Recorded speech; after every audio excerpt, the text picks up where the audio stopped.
Subcommittee will come to order. Without objection, the chair is authorized to declare a recess at any time. We welcome everyone to today's hearing on the Southern Poverty Law Center and federal civil rights policy. I'll now recognize myself for an opening statement. And before I begin, I just want to apologize to the witnesses and for the folks in the crowd and to my colleagues that we got started a little bit late. We were dealing with some votes on the House floor that ran long, and I apologize to the witnesses and appreciate your patience, appreciate y'all being here. Today, the subcommittee meets to examine a troubling reality, that one of the most politically motivated, financially lucrative, and ideologically extreme nonprofits in America, the Southern Poverty Law Center, has been permitted to wield extraordinary influence over federal civil rights policy, federal law enforcement training, and the private sector mechanisms that increasingly dictate who is permitted to participate in civic life. This is a far cry from the Southern Poverty Law Center's early reputation as a group engaged in concrete litigation against civil violence and the KKK. But the SPLC has reinvented itself as a political fundraising machine built on an ever-expanding ideologically defined hate mission. Since 2000, the SPLC has published what it calls a hate map, a physical nationwide map that places bright red markers over the approximate location of designated hate groups across America. The map is updated annually, amplified to the media, and used by activists and even federal agencies as if it were a neutral intelligence product. How did we arrive at a point where a tax-exempt political organization can smear mainstream faith-based groups, parental rights advocates, even Muslims who reject terrorism, or student groups like Turning Point USA, and virtually anyone else who disagrees with its far-left ideology as extremists, feeding these designations directly into federal agencies, watching as violence follows, and then continuing to profit from the very fear it helps create? This is not neutral monitoring. It is a political weapon masquerading as a public interest watchdog. SPLC leadership openly admits as such, with a spokesman stating plainly, quote, "Our aim in life is to destroy these groups, completely destroy them," end quote. This is despite explaining that their designations are strictly ideological, not based on criminality, violence, or danger, conceding that their hate group labels are based on opinion, not objective standards. And to illustrate just how far this mission creep has gone, the Center for Immigration and Federation for American Immigration Reform, which are groups dedicated to evaluating the effects of mass illegal and legal immigration, are labeled as hate groups by the SPLC. The SPLC's November 2025 Extremism Tracking Bulletin even flagged me personally, not for violence or lawlessness or any actual threat, but for legislative work on issues like border security and concerns about radical Islamism. A mere difference of policy opinion may land you on SPLC's hate map that has countless groups listed over mere disagreements. Moreover, these labels have real-world consequences, including the 2012 armed attack on the Family Research Council, an attack in which the shooter admitted he selected his target directly from the SPLC hate list and used the hate map to determine FRC's location. He then entered with 50 rounds of ammo and a bag of Chick-fil-A sandwiches he intended to smear on his victims' faces as a political message. And even after this attack, federal agencies continued relying on SPLC materials, with the FBI citing SPLC classifications in at least 13 intelligence products on so-called radical traditionalist Catholics. We see this same pattern again more than a decade later, when on September 9th, 2025, one day before Charlie Kirk was assassinated, the SPLC's Hate Watch newsletter singled out Charlie and Turning Point USA by name, labeling them dangerous extremists. And as with FRC, in the aftermath of Charlie's assassination, there have been no retractions, no accountability, and no acknowledgement of the risks inherent in branding mainstream political figures as existential threats. These incidents, separated by 13 years, but linked by the same targeting architecture, underscore a sobering reality. The SPLC's designations don't merely stigmatize, they can serve as ideological permission slips for individuals already willing to commit political violence. We must examine how federal agencies, from the Department of Justice and FBI to the Department of Education to even elements of the Department of War, have relied upon or incorporated SPLC's briefings, training materials, or lists of so-called extremist groups. How did we allow a private organization with no objective standards and no accountability and a long history of internal corruption and bias to become embedded in federal civil rights enforcement? Determining whose speech gets chilled, whose religious exercise is punished, whose organizations are suddenly surveilled, debanked, deplatformed, or targeted because a multi-million-dollar activist nonprofit decided they were politically inconvenient. And the SPLC is just one in a sprawling ecosystem of left-wing foundations, foreign funding streams, donor-advised networks, legacy media partners, and activist legal groups. This network deploys billions of dollars annually to shape public-facing extremism narratives, pressure corporations into policing speech, and lobby federal agencies behind closed doors, encouraging the federal government to treat ideological dissent as a threat to civil rights law or domestic security. This is a broader ideological campaign designed to narrow the boundaries of acceptable speech, to define traditional religious beliefs as dangerous, to collapse the distinction between advocacy and violence, and to shift the federal civil rights apparatus from its original purpose of protecting equal treatment under law toward policing political dissent.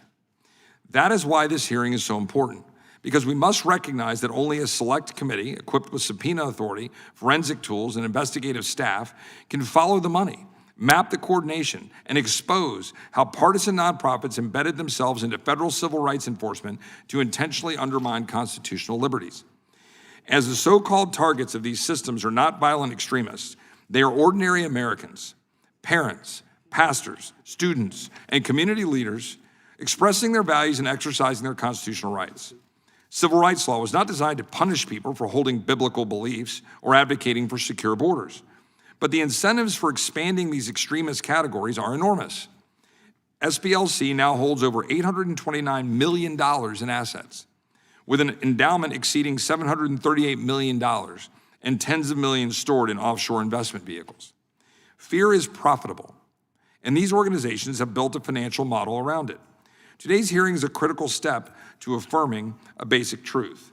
The Constitution, not the SPLC, not wealthy donors, not activist bureaucrats, and certainly not political violence, sets the bounds of our liberty, and it is our duty to defend it. It is important, as we discuss this today, to remember that we are here to defend and protect the First Amendment, and we're not suggesting that we shouldn't have groups that are able to exercise all of their First Amendment rights and speak clearly and freely. We are saying that we ought to, as an oversight body, be looking into the connections and the networks and how they are extended into the decision-making of the federal government and how they are being used to target average and everyday Americans. And the American people have a right to know and to see and to understand it. And with that, I will now yield to the ranking member for her opening statement. Thank you, and thank you to our witnesses for appearing today. Our Republican colleagues call this the Subcommittee on the Constitution and Limited Government. When Democrats are in charge, we call it the Subcommittee on the Constitution, Civil Rights, and Civil Liberties. But it's clear from this hearing and others that have preceded it that our colleagues' idea of limited government only applies to the people and parts of our society that they agree with. Otherwise, this administration and its allies are more than happy to use the power of government to ruthlessly intrude in Americans' lives, whether it's interfering in people's private medical decisions made between themselves, their families, and their doctors, banning children's books and censoring what history they can learn in school, or silencing people in institutions for speaking out or working for causes that right-wing extremists disagree with. Which brings us to today's hearing. This is just the latest act in a growing assault against organizations that serve an important function in our society. While today's hearing targets one particular group, the Southern Poverty Law Center, it's part of a much larger attack than on just one liberal institution. It's part of a broader strategy by the Trump administration and its congressional allies to silence and intimidate civil society. Civil society is not a concept that we've had to think about much in these United States of America, because for the most part, our leaders and government have generally respected our bedrock American values of free speech and thought, and the equal and fair application of our laws, even when applied to those with whom we disagree. Civil society is the diverse range of institutions and people distinct from our government that includes non-government organizations, universities, cultural institutions, religious congregations, clubs, the free press, social movements, and active citizens, indivisible groups. Civil society is a key part of our social fabric and serves all of us by providing information and opportunities for engagement, delivering important services, upholding our rights, and helping to keep our government accountable. These are organizations that Americans trust and contribute to because they support our neighbors and our communities, and because they work to promote the common good and a better America. But this administration and some of its supporters have taken steps to undermine and dismantle these civic institutions in order to stifle dissent and consolidate power. In the words of conservative columnist David Brooks, quote, "What is happening now is not normal politics. We're seeing an assault on the fundamental institutions of our civic life, things we should all swear loyalty to, Democrat, Independent, or Republican. This is a single effort to undo the parts of civilizational order that might restrain Trump's acquisition of power," end quote. These actions are right out of the authoritarian playbook. First, remove professional, nonpartisan civil servants from key government agencies, especially watchdogs, and replace them with loyalists. Then, weaponize these agencies against individuals and organizations that might stand in opposition to this administration's out-of-control agenda. And use the presidential bullhorn to undermine those who are meant to serve as a check on the administration, whether it's the press, the courts, labor unions, religious institutions, professionals like doctors, lawyers, and scientists. Over the past year, we've seen this administration attempt to intimidate and seek retribution against elected officials who have sought to hold it accountable, as well as civil society groups such as law firms that brought cases challenging the president and his prior administration, schools and universities that it considers ideological enemies, media organizations, journalists, and comedians that have published or broadcast stories and jokes critical of this administration, public interest groups that advocate for causes and viewpoints this administration doesn't like, and nonprofits dedicated to work that runs counter to this president's political agenda. Take, for example, the fact that late last month, the Department of Homeland Security suspended federal funding for Catholic Charities of the Rio Grande Valley. Sister Norma Pimentel, a close ally of Pope Francis, runs the organization and has been lauded worldwide for her humanitarian work with migrants, work that's put her and others who work with faith-based immigration services in the crosshairs of anti-immigrant politicians, particularly as Catholic leaders, including Pope Leo and the U.S. Conference of Catholic Bishops, have spoken out against this administration's dehumanizing rhetoric and cruel deportation activities. And we've seen these efforts to suppress opposition to the Trump agenda aided and abetted by Republicans here in Congress. They've supported unilateral White House efforts to rescind congressionally approved funding and bully the media, law firms, universities, and nonprofits, despite their big talk about freedom, individual liberties, and yes, limited government. Instead, we now see this administration and its congressional allies attempting to paint ideological opponents as domestic terrorists.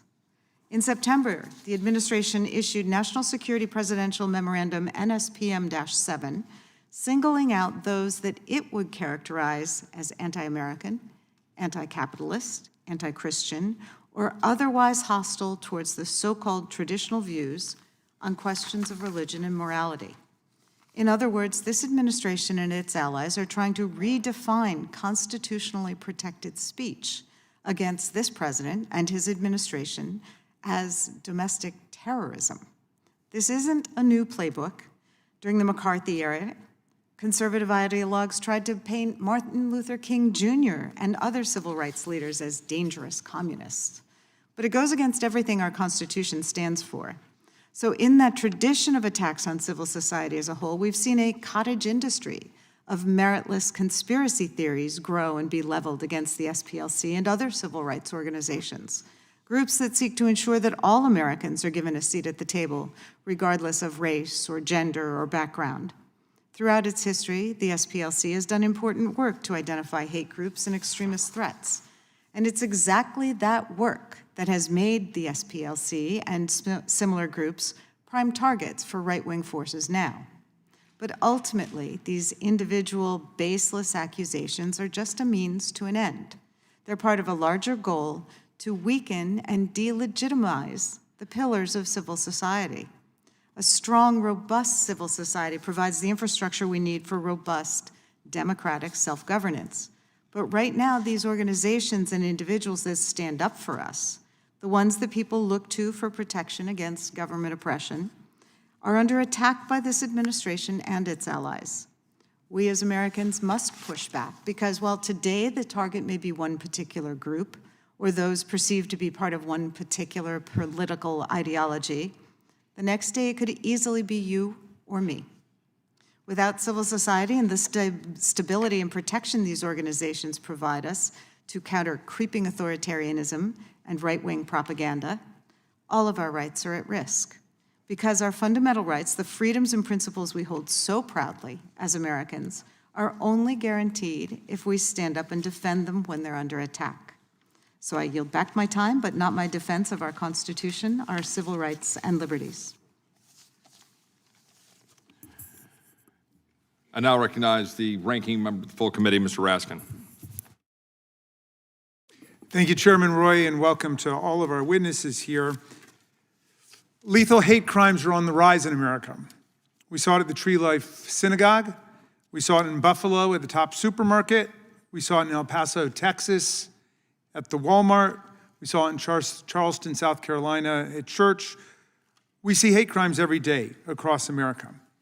The president does not talk about extremist racial violence or white nationalism, which the Department of Homeland Security just a couple years ago defined as America's greatest domestic terror threat.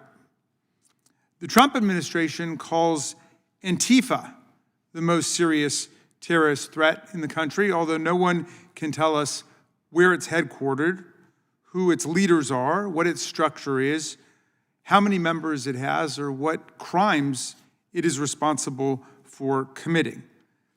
The FBI in the last few months abruptly cut ties with the Anti-Defamation League, deliberately closing its eyes to episodes of anti-Semitism that the ADL wants to bring to the attention of the country.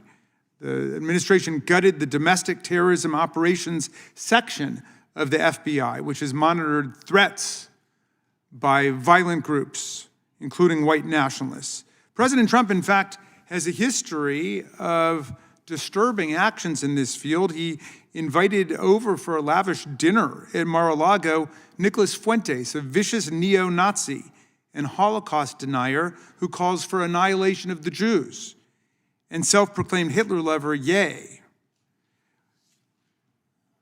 Infamously, Donald Trump said he saw very fine people on both sides of an anti-Semitic riot in Charlottesville accompanying the Unite the Right rally in 2018.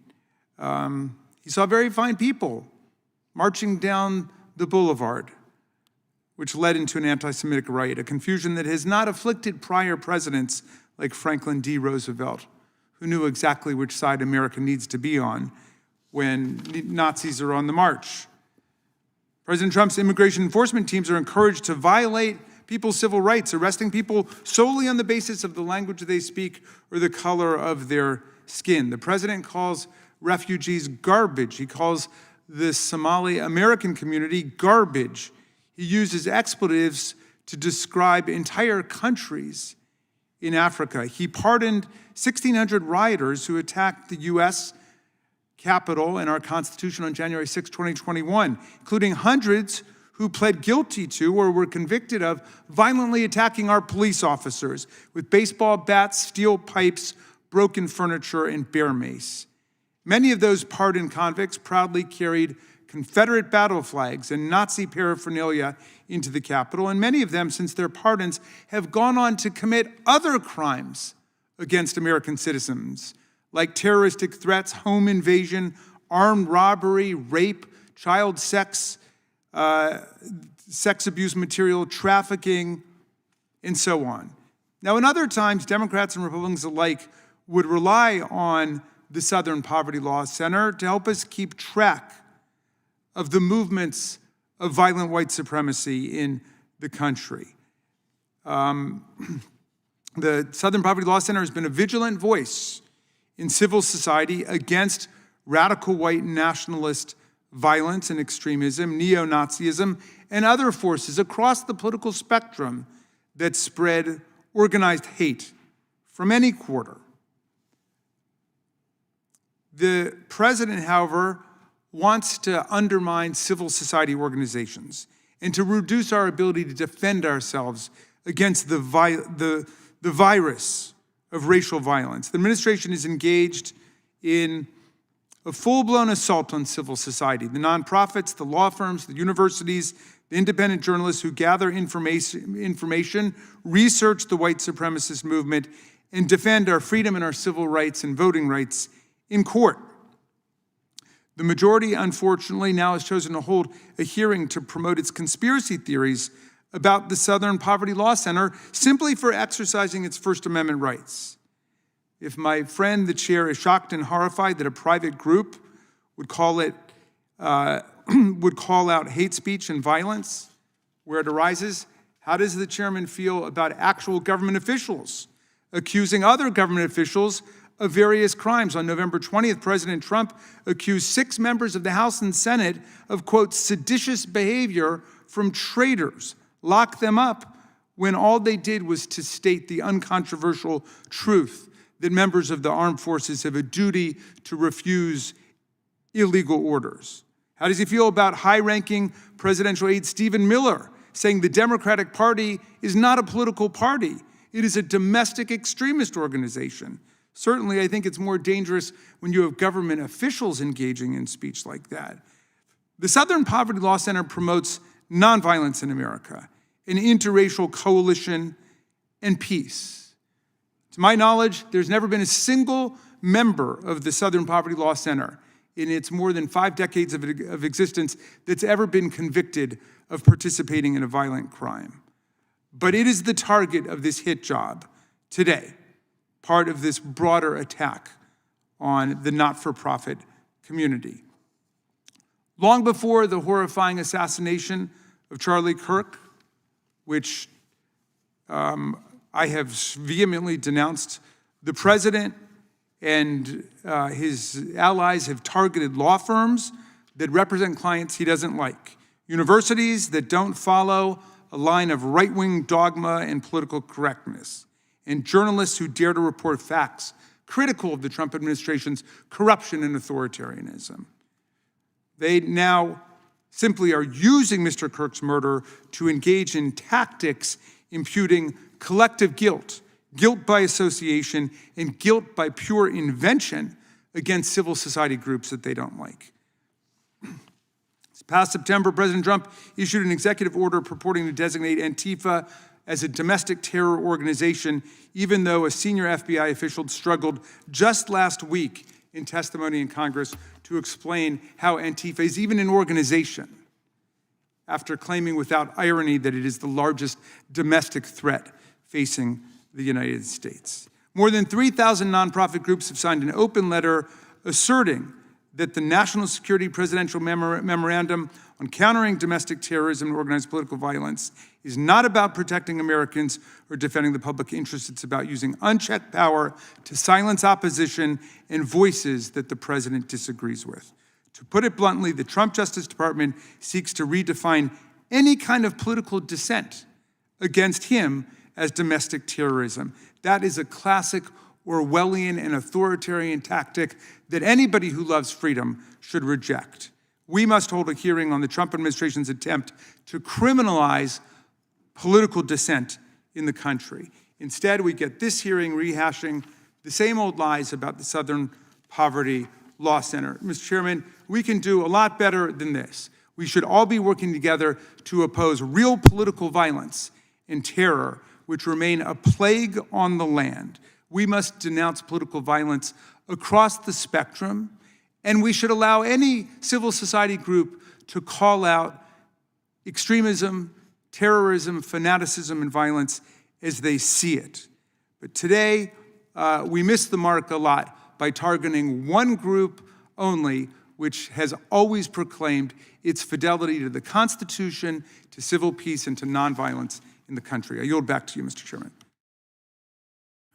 I thank the ranking member. Without objection, I will introduce into the record a story by Snopes entitled, "No, Trump did not call neo-Nazis and white supremacists very fine people." Without objection, all other opening statements will be included in the record. We will now introduce today's witnesses. Mr. Tyler O'Neill. Mr. O'Neill is a senior editor of the Daily Signal, where his reporting focuses on nonprofit organizations and where he looks into and investigates the flow of dollars and the extent to which nonprofit organizations and how they're founded and how they're connected. He previously was an editor at PJ Media and Fox News and is the author of 2 books. Mr. Tony Perkins. Mr. Perkins is the president of the Family Research Council, a nonprofit organization that advocates for family-centered policies. He is an ordained minister and previously served as the chair and vice chair of the United States Commission on International Religious Freedom. Mr. Perkins also previously served as a member of the Louisiana House of Representatives. Mr. Andrew Cipher. Mr. Cipher is the vice president of field operations at Turning Point USA, a nonprofit organization that advocates for fiscal responsibility, free markets, and limited government. He oversees the organization's support of more than 2,000 high school and college chapters across the country. Ms. Amanda Tyler. Ms. Tyler is the executive director of the Baptist Joint Committee for Religious Liberty, a nonprofit organization that advocates on matters of religion. She previously worked in Congress and private law practice. We thank our witnesses for appearing today and will begin by swearing you in. Would you please rise and raise your right hand? Do you swear or affirm under penalty of perjury that the testimony you're about to give is true and correct to the best of your knowledge, information, and belief, so help you God? Let the record reflect that the witnesses have answered in the affirmative, and you may be seated. Please know that your written testimony will be entered into the record in its entirety. Accordingly, we ask that you summarize your testimony in 5 minutes. Mr. O'Neill, we will begin with you, and I'll remind you to turn your microphone on and stay within the 5 minutes. Thank you. Chairman Roy, members of the subcommittee, imagine that an organization notorious for comparing mainstream conservatives and Christians to the Ku Klux Klan, which inspired a literal domestic terror attack and has ties to Antifa, advised the federal government on how to counter the domestic terrorism threat. This Orwellian nightmare isn't a hypothetical. It actually happened in the Biden administration, and it's the reason I'm testifying before you today. In the next few minutes, I will explain just how biased the SPLC is, its influence in the previous administration, and why this should concern every American. The SPLC gained its reputation by suing Ku Klux Klan groups into bankruptcy, but now it weaponizes that reputation, putting mainstream conservative and Christian groups on a hate map with Klan chapters. It uses this map to scare donors into contributing to its $786 million endowment and to demonize its political and ideological opponents by suggesting opposition to its agenda is driven by hate. On the hate map are moms and dads who oppose critical race theory in schools, doctors who question the grotesque transgender treatments euphemistically referred to as gender-affirming care, and even lesbians and gays who oppose Drag Queen Story Hour. The hate map inspired a terrorist attack at the Family Research Council in Washington, D.C. The man who opened fire at the Congressional baseball game practice had liked the SPLC on Facebook and supported Bernie Sanders. The SPLC also added Turning Point USA to the hate map mere months before Charlie Kirk's assassination. Yet, none of this led the Biden administration to think twice about working with the SPLC. The Biden White House hosted the SPLC at least 18 times. Biden nominated an SPLC attorney to a top federal judgeship. He touted the SPLC's help in the White House's strategy to combat anti-Semitism. More disturbing, however, was the SPLC's influence on federal law enforcement. The FBI's Richmond office cited the SPLC on radical traditional Catholic hate groups, and the FBI rushed to rescind the memo when a brave whistleblower published it. Yet it seems the Justice Department's Civil Rights Division had no such compunction over its close ties to the SPLC. In fact, the division's head, Kristen Clark, took a break from prosecuting pro-life protesters to meet with SPLC leaders and staff in March 2023. Also, when the SPLC added Moms for Liberty to the hate map in 2023, it shared an embargoed copy of the report with the Civil Rights Division. An SPLC researcher briefed DOJ prosecutors on the threat of the anti-LGBTQ movement. Why does this matter? The SPLC has suggested that merely quoting the Catechism of the Catholic Church is enough evidence of anti-LGBTQ hate to land you on the map. For years, the SPLC defended itself from the charge of being anti-Christian by noting that it does not put every organization that upholds biblical sexual morality on the hate map. Yet it only cited one piece of evidence for this claim, its decision not to put Focus on the Family on the map. As it turns out, the language responding to the anti-Christian charge disappeared from the website recently, and this year, SPLC added Focus on the Family to the hate map. The SPLC acts as the left's ideological enforcer, narrowing the parameters of socially acceptable debate. Through the hate map, it suggests that mere disagreement with its agenda on immigration, critical race theory, or trans issues amounts to bigotry. This contributes to the hostile climate in which conservatives keep their mouths shut in order to avoid being accused of racism, Islamophobia, or hate. It is no accident that activists use this hate map to deplatform conservatives, or that activist groups have tried to pressure donor-advised funds to blacklist the SPLC's targets. Law enforcement should not rely on such a biased, anti-Christian organization, and FBI Director Kash Patel was right to swear off this partisan smear machine. Americans deserve to know just how much influence the SPLC had in the Biden administration, and as Chairman Jordan recently noted, there is yet more to be revealed. Thank you for your testimony, Mr. O'Neill. Mr. Perkins, you now have 5 minutes. Remind you to turn your microphone on. Chairman Roy, members of the subcommittee, thank you for the opportunity to testify today. On August 15, 2012, our organization experienced firsthand what happens when inflammatory rhetoric is legitimized by respected institutions. That morning, an armed LGBTQ activist named Floyd Corkins entered FRC's headquarters with a loaded semi-automatic pistol, nearly 100 rounds of ammunition, and 15 Chick-fil-A sandwiches. He later admitted to the FBI that his intention was to kill the people in the building and stuff the sandwiches into his victims' mouths as a political statement. Corkins is the first person convicted under the district's post-9/11 terrorism statute. And when the FBI asked him why he chose FRC, he told them plainly he found us via the Southern Poverty Law Center's hate map.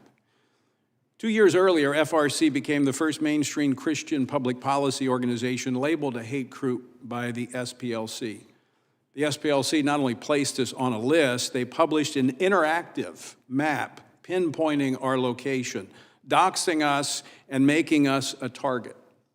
Despite appeals after the shooting, the SPLC refused to remove us from their map.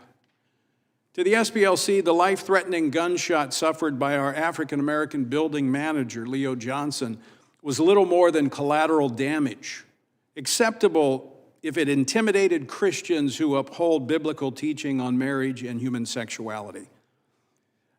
As was stated, once upon a time, SPLC did legitimate civil rights work. But today, even former SPLC insiders have acknowledged the organization's internal ethical failures and ideological turn.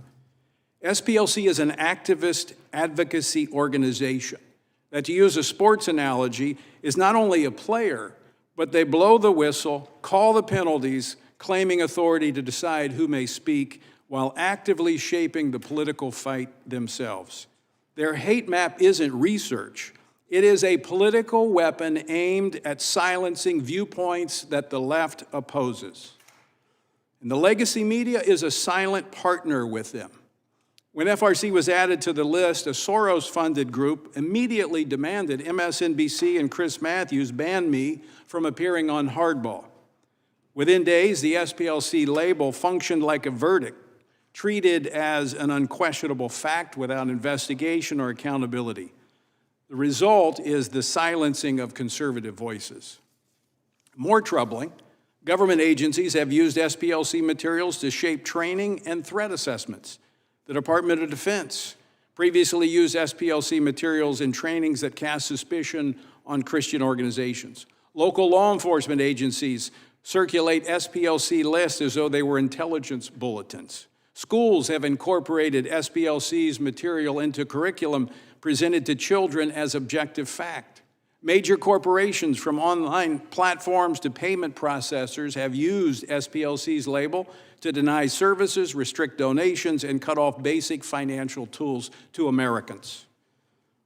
Once a group is branded, the SPLC label functions like a digital scarlet letter, deployed to restrict speech, marginalize, and financially ruin individuals and organizations. This is precisely the SPLC's intent, not to fight violence, but to silence political and cultural opponents one way or another. The labeling is not without consequence. The SPLC's agitation propaganda has inspired more than one act of violence. In 2017, Congressman Steve Scalise was shot and nearly killed by a man immersed in SPLC online ecosystem that relentlessly demonized conservatives.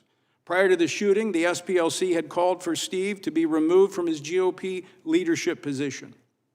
Following this pattern, earlier this year, after months of SPLC targeting, Charlie Kirk was assassinated in an environment supercharged by ideological hostility towards social conservatives.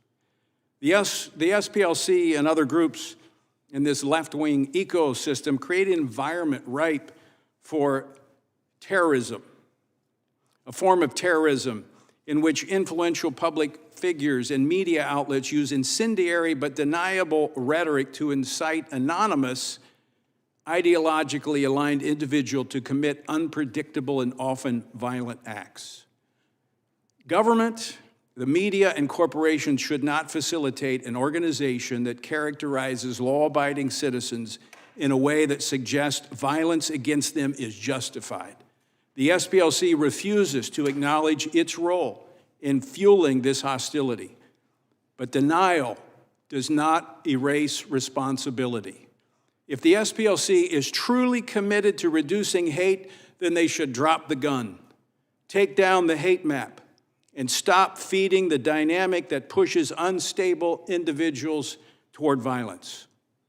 In conclusion, Mr. Chairman, just after midnight on August 15th, 2012, I stood in the hospital waiting for our wounded building manager to emerge from a long and complicated surgery. When he did, I went into the recovery room to see him and to pray with him. Then I asked him the same question that the FBI agent asked when we were reviewing the video footage of the shooting. I said, Leo, this question's been swirling in my mind all day. Why did you not shoot Corkins when you had taken his gun and you had it trained on him as you were bleeding and about to lose consciousness? Leo said, because God told me not to.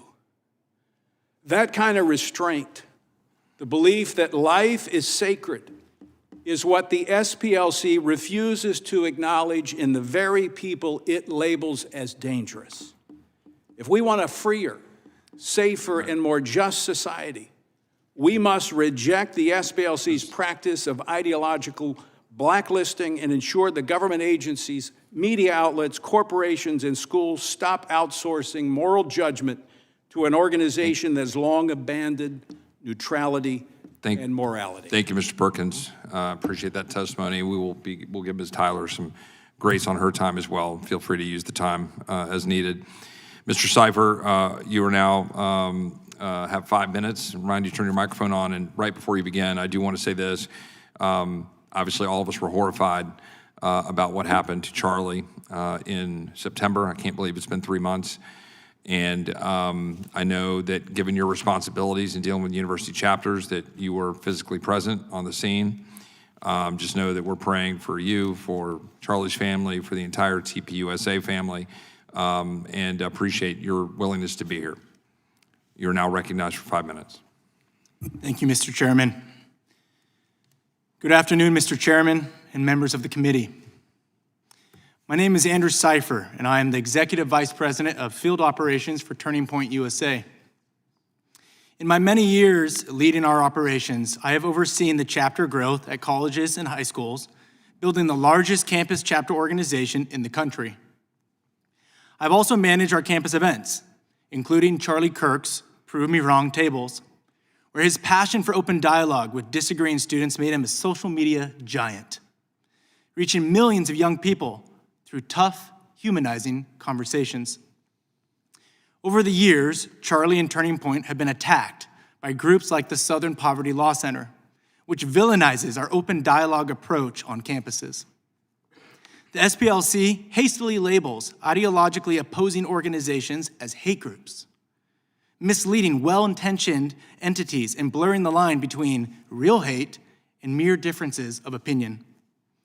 Charlie warned, just before his murder, that the SPLC's hate map designation, equating campus kids who promote the Constitution, the Bill of Rights, and pro-life, pro-family values with the KKK and neo-Nazis, would put Turning Point in the crosshairs. This proved prophetic. Just months later, an assassin took Charlie Kirk's life on campus during one of those open dialogue events that often lowered tensions and fostered healthy debate among young people. Charlie embodied what made America great: free speech. Students flocked to these exchanges not just for entertainment, but to witness how conversations labeled triggering or hateful by the left could humanize even the toughest of opponents. This is the work we continue in Charlie's legacy. We reject the idea that more speech is hate speech. Hate festers when institutions shut down dialogue, creating divides and equating ordinary Americans with homegrown terrorism, what we call the coddling of the American mind. We have seen this animosity firsthand. I was standing just 10 feet to his left when Charlie was assassinated at Utah Valley University. An act later condoned and justified by some of the very people who labeled him and Turning Point a hate group. At places like Berkeley, where we recently held a pre-scheduled event, violent protesters gathered and injured civilians. This mirrors years of organized protests involving groups like Antifa, breaking doors, destroying property, setting fires, and intimidating our attendees. Since Charlie's death, political violence against conservatives has only risen. I urge this committee to act decisively. We cannot allow biased organizations like the SPLC to arbitrarily dictate good and evil in our government and culture, or to weaponize the hate label against ideological opponents. My hope is that this becomes America's turning point, that we never forget Charlie Kirk's murder, and that Congress confronts the brewing political violence in our midst. Thank you. Thank you, Mr. Seifer. Thank you for your testimony. Ms. Tyler, you have 5 minutes. I remind you to turn your microphone on.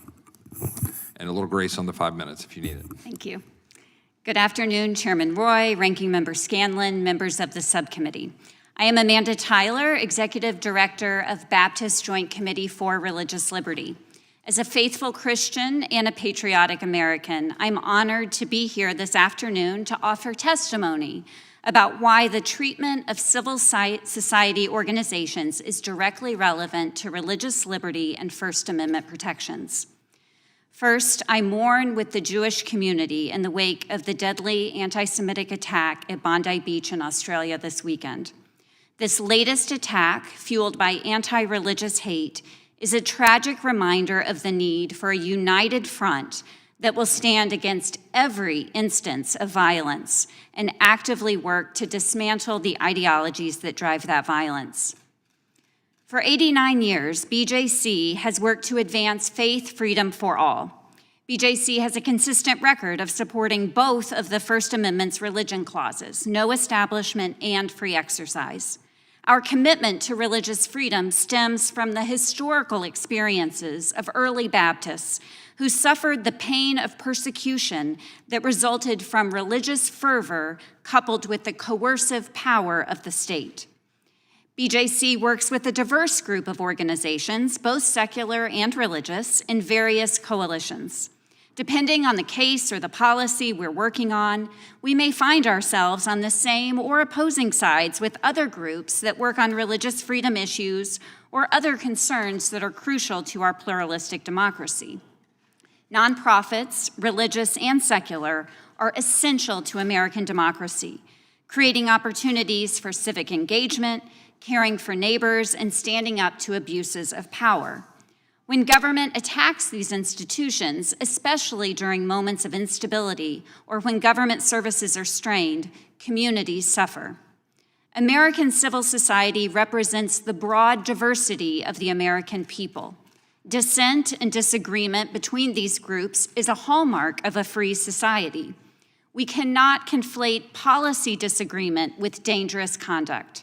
Government, and especially law enforcement, should respond to facts, not ideology. Civil rights organizations, Southern Poverty Law Center included, are part of the essential infrastructure of American civil society. Civil rights organizations have historically helped communities in many ways, including documenting and combating discrimination and racially motivated violence, ensuring access to justice, providing education and services where government capacity is limited, supporting those targeted by bigotry or political retaliation, and strengthening democracy by defending constitutional rights. Today, as communities face rising extremism, political polarization, and gaps in federal support, these organizations remain crucial, often stepping in where government has stepped back. Today's hearing is not about one nonprofit. Instead, hearings like this one serve to normalize the idea that government should use oversight, enforcement, and public rhetoric to punish and make examples of organizations whose viewpoints or work challenge the administration's agenda.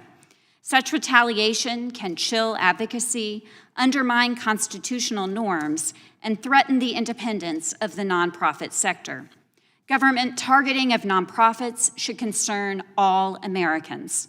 A functioning democracy depends on the ability of organizations across the spectrum of viewpoints to debate without fear of retaliation.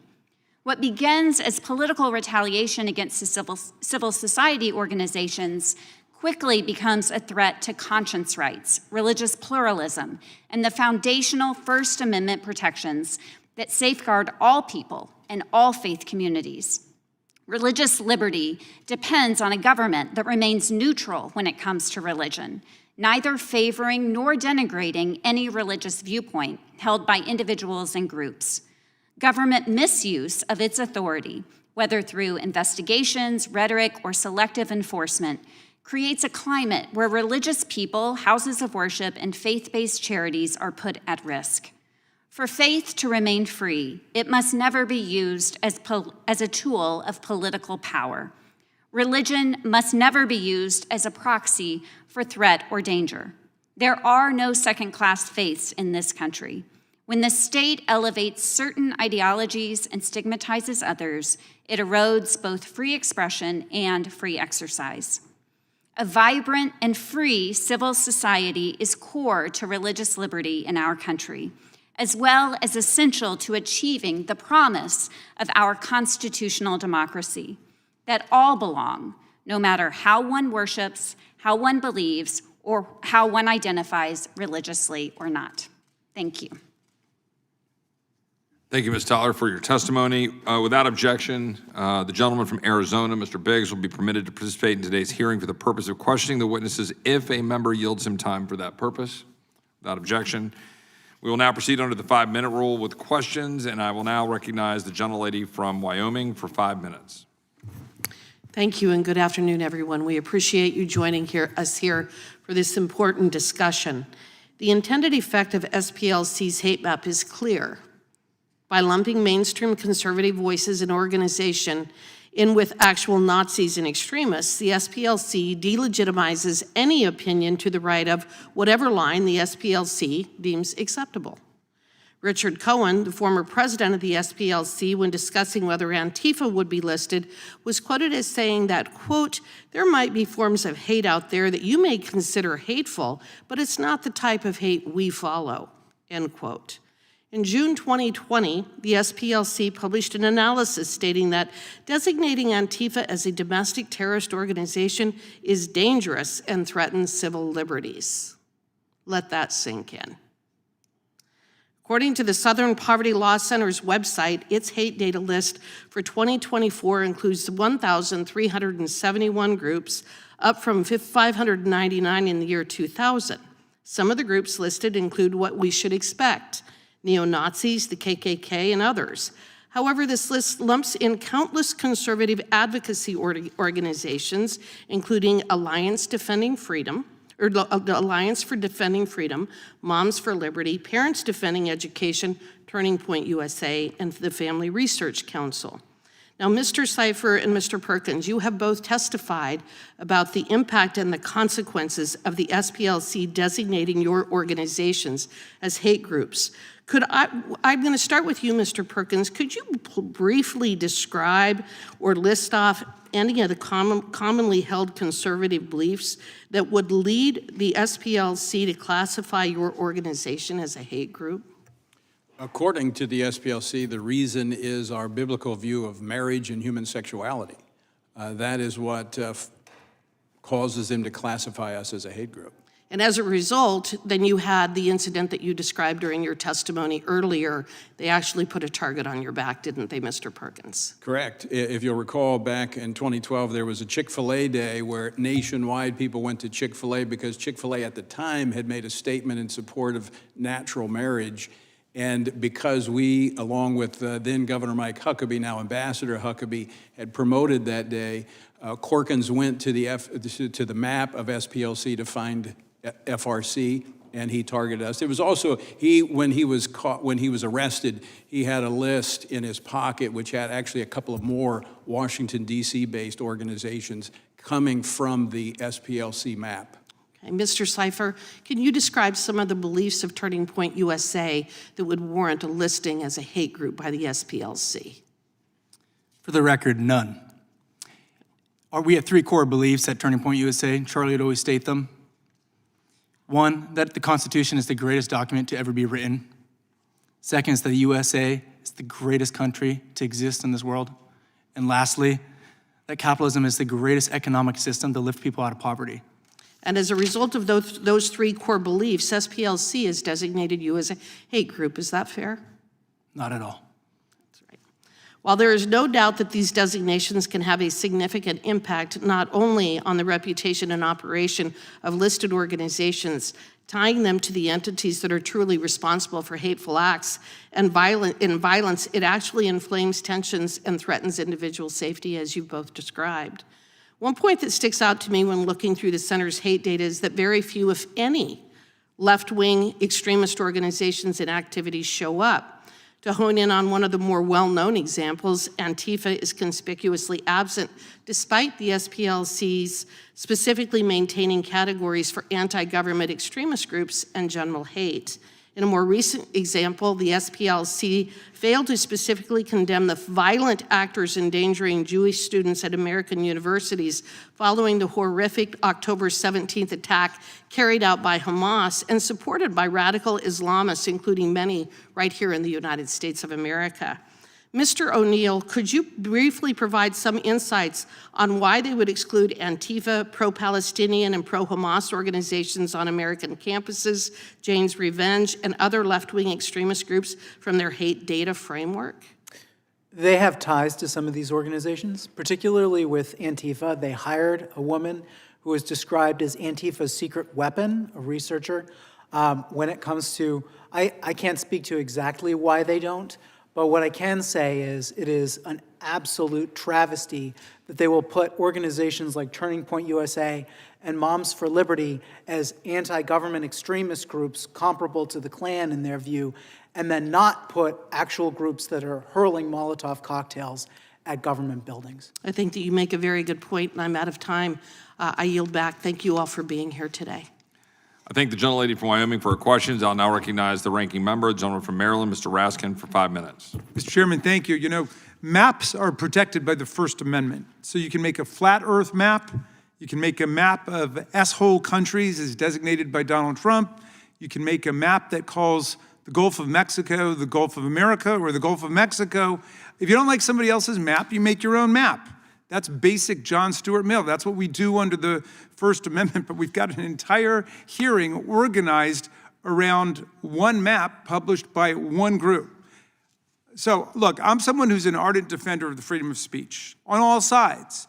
And I think people also should be held responsible for the speech they engage in. Legally, we can hold them responsible only if their speech incites imminent lawless action and violence. That's the Brandenburg Standard.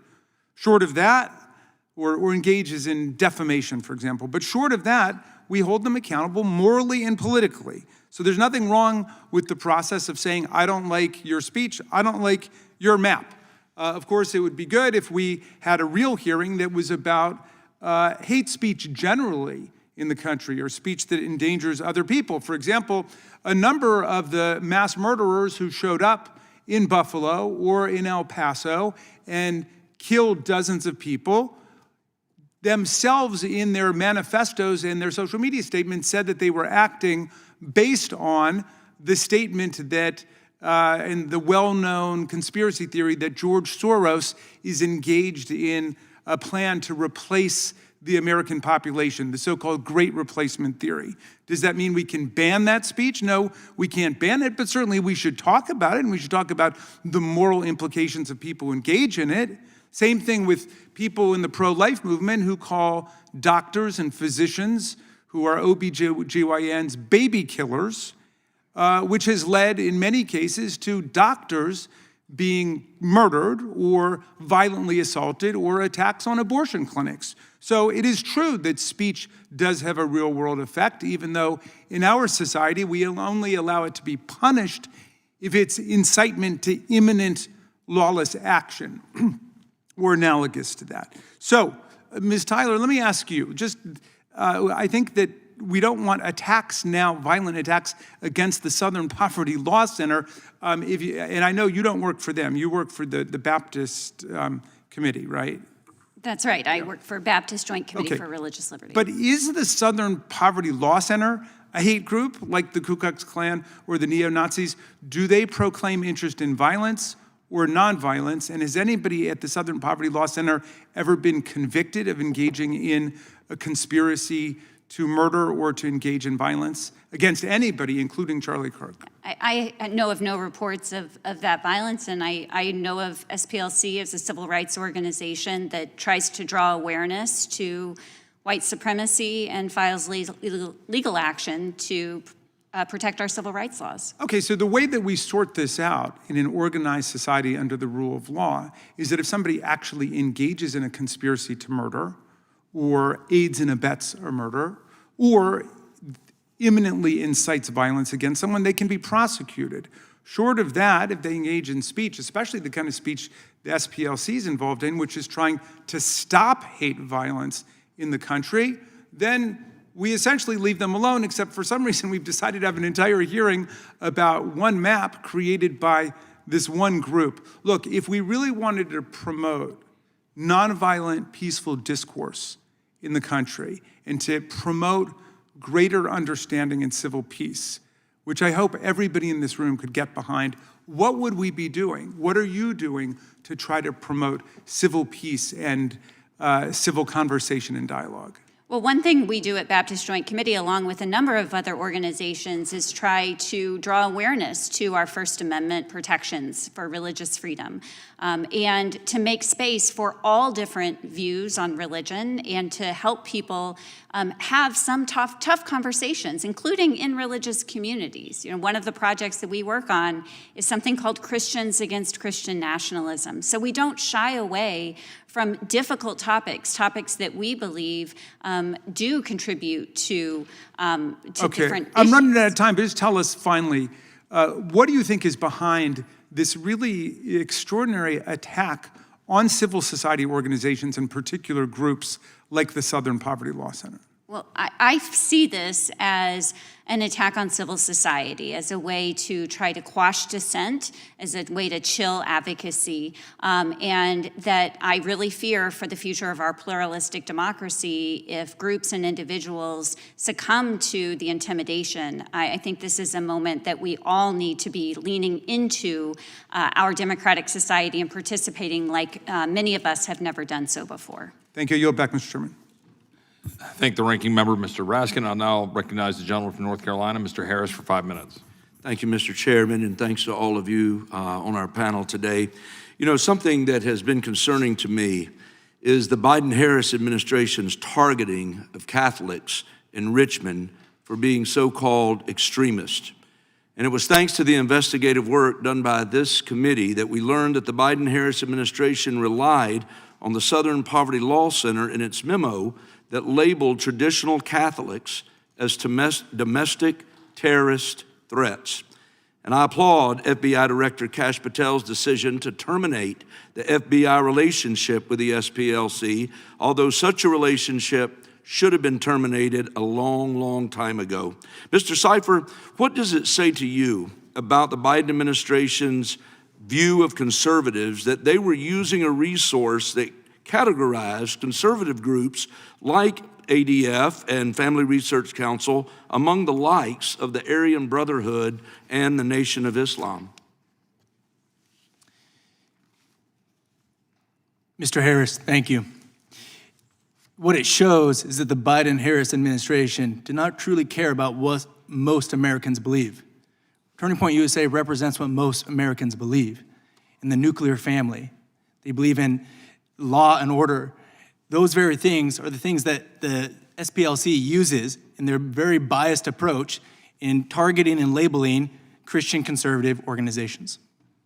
Well, thank you, sir. Mr. Perkins, your organization advocates from a Christian worldview, but was labeled a hate group by the Southern Poverty Law Center for taking stances that align with simply biblical teaching. So I want to ask you a few questions, Mr. Perkins. Is the Christian worldview hateful? No. Is affirming that there are only two genders hateful? No.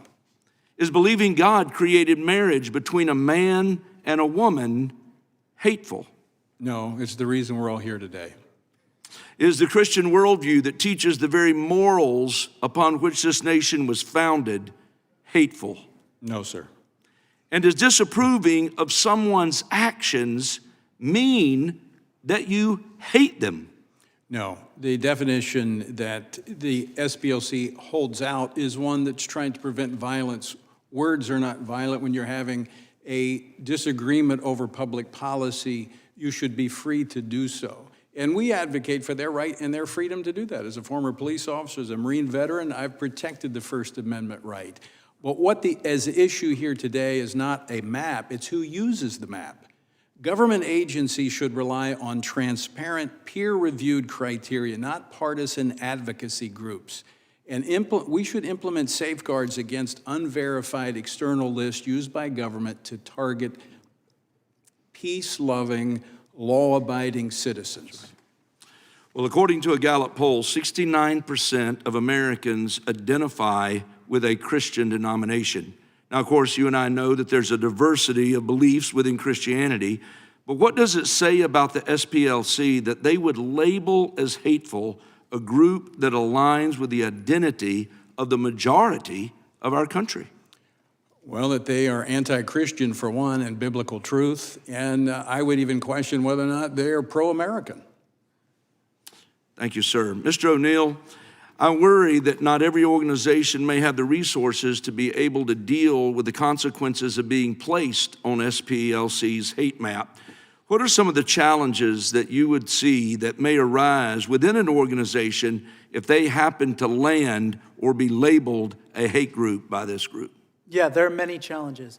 It chills some donors who are afraid that because of the hate map, the hate group designation, their information might be leaked, and then they would face repercussions for giving to an organization they believe in. But there are also, I have a list here of Alphabet used it for YouTube as a trusted flagger. Amazon Smile excluded conservative and Christian. And by the way, not always conservative and Christian. There are some very nonpartisan and even left-leaning groups on this map. But they excluded them from Amazon Smile. Benevity, which works with hundreds of companies to determine where their employees can give to charities, has bragged about using the SPLC hate map to determine which nonprofits can receive money. So there are many ways in which an organization can be negatively impacted by being put on this map. Well, thank you. And thanks to all of you as witnesses. And Mr. Chairman, thank you for bringing this before the American people. I yield back. I thank the gentleman from North Carolina. I'll now recognize the ranking member for some unanimous consent requests. Thank you. I'd seek unanimous consent to introduce into the record several articles. The first would be from America Magazine, Trump administration threatens Sister Norma Pimentel's migrant aid with a 6-year funding ban. That's dated December 15th, 2025. Without objection. This is from the Catholic Standard, Vance spars with U.S. bishops over their pushback on Trump's immigration policy, dated January 27th, 2025. Without objection. And the U.S. bishops' special message dated November 12th, 2025, addressing their concern for immigration policy of the Trump administration. Without objection. I'll now recognize the gentleman from Tennessee for 5 minutes. Thank you, Mr. Chair. And I listened to all of your opening statements and the chairman and the ranking member and everybody here until I came down. And one thing concerned me, Ms. Tyler, I'd like to ask you. Mr. O'Neill said that the Southern Poverty Law Center was anti-Christian. It upsets me greatly when any group is anti-Jewish, anti-Catholic, anti-Muslim, anti-Christian. Does the Southern Poverty Law Center have any Church of God in Christ folks that maybe support them, and Baptist, Southern Baptist folk, and Methodists, et cetera, et cetera? So I don't work for the Southern Poverty Law Center. I can't speak exactly, but I do. What I hear you saying is there's a difference between being against a religion and calling out ideologies or hate speech in this case, which is I think what is the issue here that we're discussing. Is the Southern Poverty Law Center against Christian nationalism? I think that they have named white Christian nationalism as an ideology to watch, as something that does fuel hate-driven violence. Can you define white Christian nationalism for me? Or Yeah. So white Christian nationalism is this political ideology that seeks to merge American and Christian identities into one. Put another way, white Christian nationalism suggests that to be a real American, that one has to be a Christian. And it does provide cover for white supremacy and racial subjugation. But as I mentioned earlier, to be against Christian nationalism is not to be anti-Christian. Right. I am a Christian, and I represent many, many more people, Christians, who are horrified to see our faith used to justify discrimination, to justify exclusion, and in some cases, violence. what are some of the other things that, I know you're not necessarily a spokesperson for the Southern Christian Poverty Law Center, but what are some of the other things they stand for and support and oppose? Yeah, so I know them as a historic civil rights organization that stands against white supremacy, that stands against anti-Semitism, that has brought critical litigation against the Ku Klux Klan, that stands for supporting civil rights and making sure, particularly in the American South, that our promise of equal protection of the law and all of our other civil rights and liberties are protected to the fullest extent of the law. Well, I think Mr. O'Neill and maybe Mr. Perkins both mentioned the history of the Southern Poverty Law Center being outstanding, and then I think Mr. Roy did too, when they used to bring cases, and I still think they do bring cases that are important. And Julian Bond was a very close friend of mine and somebody I know Mr. Raskin knew, and he was a great American.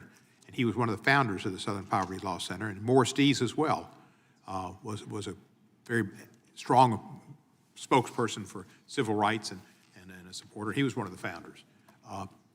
Mr. O'Neill, is there anything you can help me with on Christian groups that they necessarily, not Christian groups, but the fact, your statement that the Southern Poverty Law Center is anti-Christian. How is the Southern Poverty Law Center anti-Christian? Yeah, so there is this document called the Catechism of the Catholic Church. It lays out the belief statements for Catholics, 1 billion people across the world. Whose state, have is that Southern Poverty Law Center? No, this is published by the Catholic Church, by the Okay. Magisterium of the Catholic Church.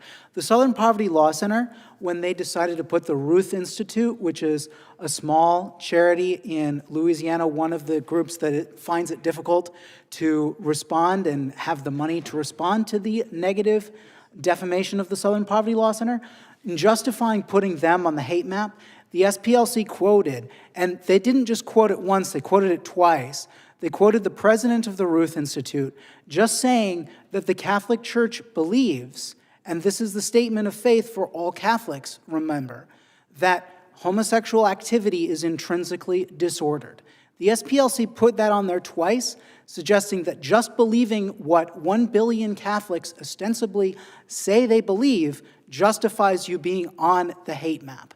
If there is anything more anti-Christian than that, I'm not sure what it is. I don't quite get it. What did the Ruth Institute do to have this SPLC come out?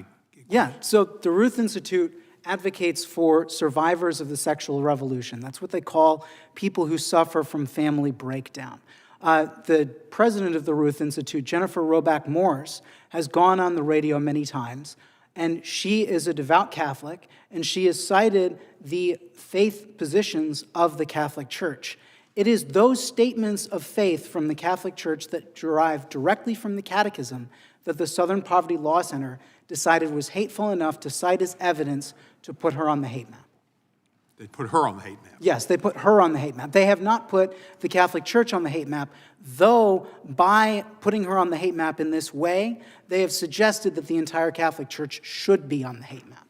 This is something I would love That's Democrats pretty strong to take one condemn. person, Miss Ruth Morris, and put her on a hate map and say that's the entire Catholic Church. I don't think Pope Leo would be put on that group, I wouldn't think. Well, Pope Leo stands for the faith statements in the Catechism of the Catholic Church.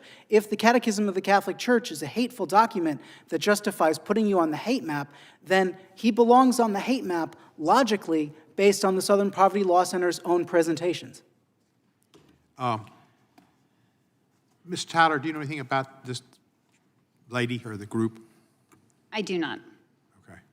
Anything else, Mr. O'Neill, that makes you think? 'Cause I know a lot of ministers that are Church of God in Christ Kojic ministers who support the SPLC, and there are a lot of Black Baptist churches, maybe not Southern Baptist churches, maybe there are Black Southern Baptist churches too, that support the SPLC. So the other aspect is, and They are this is Christian. something I mentioned in the testimony, that the SPLC for a long time, because groups like Tony's have been put on the hate map, the SPLC claims it isn't because they stand for marriages between a man and a woman, but that's essentially what it boils down to if you look at the history of why they chose to put them on there. The SPLC defended themselves from the charge of being anti-Christian for years. In fact, they changed this language once from anti-LGBT to anti-LGBTQ in explaining on their website. So they've stood by this.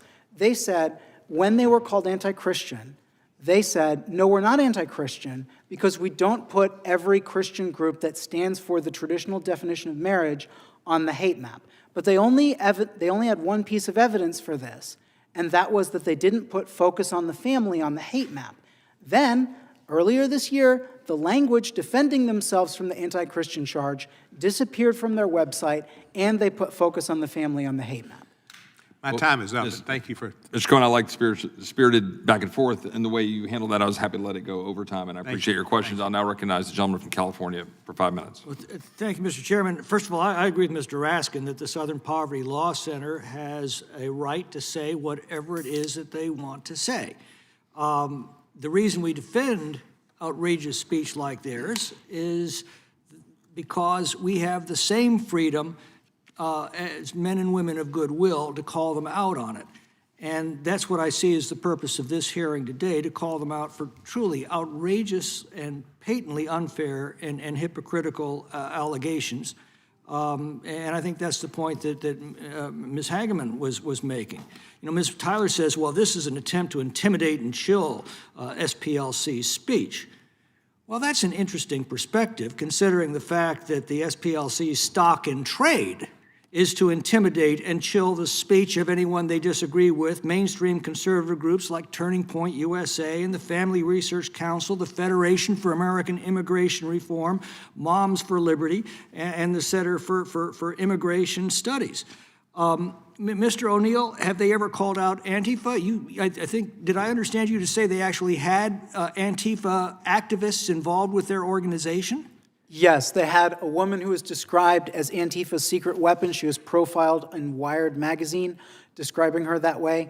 She was hired full-time. And then they also had a man who's charged with domestic terrorism for his role in a Molotov cocktail riot. In 2023, he is an SPLC attorney. Well, while they're calling Turning Point USA and Family Research Council hate groups, have they ever called out the Animal Liberation Front for the vandalism and violent attacks they've made? Or Jane's Revenge? No. Weather Underground? No. How about Students for Justice in Palestine or any of the Palestinian groups that have responsible for violence on our campuses, for intimidating and threatening, and in some cases attacking Jewish students? Have they called out any of these as hate groups? That would be another no. Also, when the October 7th attack happened, they waited 3 weeks before issuing a statement, and then they falsely accused Israel of targeting civilians. How about the Council on American Islamic Relations that was just declared a terrorist organization by the state of Florida? Have they ever called them a hate group? No, they work very closely with them. How about the Turtle Island Liberation Front that was just implicated in the news today in a massive plot to detonate multiple bombs throughout Southern California to create a mass casualty attack against Americans? No, no presence on the hate map. Those are not hate groups, according to the SPLC, but Turning Point USA, Family Research Council, and the other mainstream conservative groups are. Do I have that correct? And Gays Against Groomers, which is an LGBT group that opposes Drag Queen Story Hour. I think the other question that's been raised is, well, why does this rise as a fit object for a congressional hearing? It's simply because this group, with assets of hundreds of millions of dollars, has been advising both government agencies to direct their powers against these Americans, as well as advising financial institutions and social media platforms. And social media platforms, of course, the prime of public square of today's society, discouraging the very right of these groups to even express themselves. Exactly. There are few organizations that engage in the chilling of civil society more than the Southern Poverty Law Center. I've got about a minute and a half left. I'll yield to Mr. Biggs. I thank the gentleman for yielding. And so I will just echo one of the points you made, is that the stock and trade of SPLC is to do exactly what they're decrying other groups, and that is to intimidate, bully, scare, and go after. And in so doing, they make mistakes. I mean, they made a mistake with FRC. They make a mistake with Turning Point USA. Here's one. I'd like to submit this article for the record. Southern Poverty Law Center settles lawsuit after falsely labeling extremist organization. Without objection. Southern Poverty Law Center apologizes to Ben Carson, takes him off extremist list. Without objection. Southern Poverty Law Center has lost all credibility. Without objection. Has the civil rights stalwart lost its way? Without objection. From the Freedom Socialist Party, fighting hate. The lucrative business of fighting hate, in-house bigotry rocks Southern Poverty Law Center. Without objection. And with that, I'll just, I'll yield back because time is fading. I thank the gentleman from California. I thank the gentleman from Arizona. I'll recognize the gentleman from Tennessee for something for the record, I think. Exactly. Thank you, sir. Introduce for the record an article that the Southern Poverty Law Center filed a complaint against two notorious neo-Nazi leaders and Goyim Defense League, for whatever that is, for violating civil rights of members of the Nashville Jewish Center. Without objection. I'll now recognize the gentlelady from Washington for 5 minutes. Thank you, Mr. Chairman. I think it's quite unprecedented for us to use committee time, valuable committee time, to target a specific group. And based on what I'm hearing, the criticisms of the Southern Poverty Law Center seem to boil down to three things. One, that it has healthy finances and an endowment. Two, that it collaborated with the Department of Justice during the Biden administration. and 3, that it calls out white supremacy, including white Christian nationalism. And I guess if my colleagues on the other side of the aisle are so hell-bent on the finances of nonprofits, we could also talk about the Koch brothers funding tens of hundreds of millions of dollars to the Cato Institute and Americans for Prosperity. If they're so concerned about nonprofits collaborating with the executive branch, where do I even begin with the Heritage Foundation and Project 2025? Throughout his campaign, Donald Trump disavowed the conservative nonprofits policy blueprint when polls showed that it was deeply unpopular with the American people. But as soon as he took office, he made it the foundation of his policies by appointing at least half a dozen Project 2025 architects and supporters to oversee the federal budget, mass deportations, cuts to healthcare and SNAP, dismantling of environmental protections, policies that harm all communities and disproportionately target communities of color. Now, maybe this shouldn't be a surprise. The president has a history of nominating or appointing officials with racist beliefs, including Paul Ingracia and Carl Higbee. The architects of Project 2025 also have a very well-documented history of writing racist statements or activity. And I won't repeat all of them here, but I do have a visual right behind me with just a couple of examples, including assertions that Black people and immigrants have lower IQs than white citizens. We've known for a while that individuals differ in their inherent capabilities, that racists do too, with whites and Asians on the top and blacks on the bottom. That was from Richard Hamania, contributor to Project 2025. How about this one? The ceaseless importation of third world foreigners with no tradition of, taste for, or experience in liberty means that the electorate grows more left and less traditionally American, whatever that means, with every cycle. That's from Michael Anton, also a contributor to Project 2025. How about this one? The prediction that new Hispanic immigrants will have low IQ children and grandchildren is difficult to argue against. That's from Jason Richwine, contributor to Project 2025. And just today, I was reading an article about a member of the Judiciary Committee who said, "It is time for a Muslim travel ban, radical deportations of all mainstream Muslim legal and illegal immigrants, and citizenship revocations wherever possible. Mainstream Muslims have declared war on us. The least we can do is kick them the hell out of America." Do people understand that there's 2 billion Muslims across the world? That is 25% of the global population. And I'm waiting to see if anybody on that side says anything about condemning those remarks about Muslims. So I think we should be very clear here about what is going on. And Ms. Tyler, I just want to ask you, what role does rhetoric like these quotes that I mentioned, what role does it play in promoting white supremacy and violence? And what happens when we give people who espouse this kind of rhetoric more responsibility in our civic institutions? Well, rhetoric like this certainly furthers white supremacy and can further discrimination and potentially violence against marginalized communities, particularly in the minds of violent extremists when it combines with more extreme views like the Great Replacement theory, as it has done and killed people in this country. And when this rhetoric is also espoused by people who hold government power, members of these marginalized communities will fear not just that violence might come to their community, but also that the force of government might be used against them in various ways. Civil rights groups like the Southern Poverty Law Center have a long history of suing white supremacist groups for violent rhetoric and actions that target communities of color. What are some of those lawsuits, and why are they critical for keeping communities safe? Well, I think Mr. Cohen just referenced a recent lawsuit that was filed that involved a Jewish community center and some individuals who entered that with the intent to intimidate and potentially commit violence. And they brought a lawsuit that included claims under the Ku Klux Klan Act. This is such important work, and yet we're trying to undermine the SPLC simply because it disagrees with far-right policies and shines a spotlight on white supremacist ideology. How has the Trump administration used the power of the federal government to silence and weaken these groups like SPLC? Well, we've seen a number of actions this year. Some of them are rhetorical by blaming, for instance, Lutheran social service organizations, accusing them baselessly of money laundering. That was in the early Doge attacks. And then more recently with the presidential memorandum that has this very broad language that tries to link ideologies that are really ill-defined, ideologies like anti-capitalism or anti-Christianity, trying to link those without evidence to violent conduct.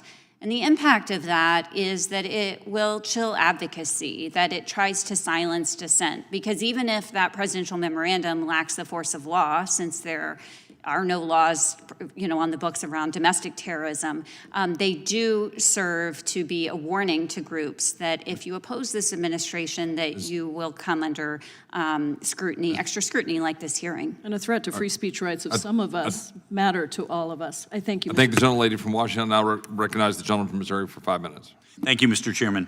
For more than 2 decades, the Southern Poverty Law Center has operated its so-called hate map, a project it claims is meant to track extremist organization, but which increasingly functions as a political weapon. Since its launch in 2000, the number of groups labeled as hate groups has ballooned from 599 to 1,371. This dramatic increase does not reflect a sudden increase in extremism, but rather SPLC's steady expansion of what it defines as hate, a definition that increasingly targets traditional Christian beliefs and conservative viewpoints. Ms. Tyler, in your opinion, is Alliance Defending Freedom a hate group? I don't work for SPLC. I wasn't part I of understand their- that, but you came here today, the title, you know what the title of the hearing is, and you said some complimentary things about SPLC in your written testimony.